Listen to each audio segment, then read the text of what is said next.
تو صفات کو سیکھنے کی محنت، ایمان کسنا بناس۔ میں جب واپس آیا تو میں بیٹھا تھا مسجد میں، تو ایک شخص نے پوچھا آپ کہاں گئے تھے، کتنا سفر تھا؟ میں نے بتایا۔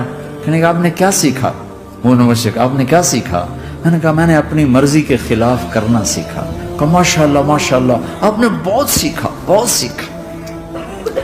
وہ ساری زندگی اس سے پہلے اپنی مرضی پہ گزر، اپنی چاہتیں، اللہ نے ماں باپ سے دیا ہوا بہت کچھ،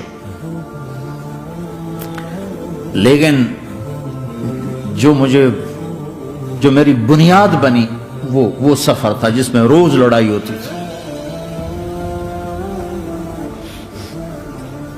تو کسی بھی جماعت میں چلے جاؤ، ویکنڈ چلے جاؤ، یہ نہ دیکھو کون ہے کون ہے، چلے جاؤ، اس جانے میں اللہ کی ہدایت کا نظام چھپا ہوا ہے۔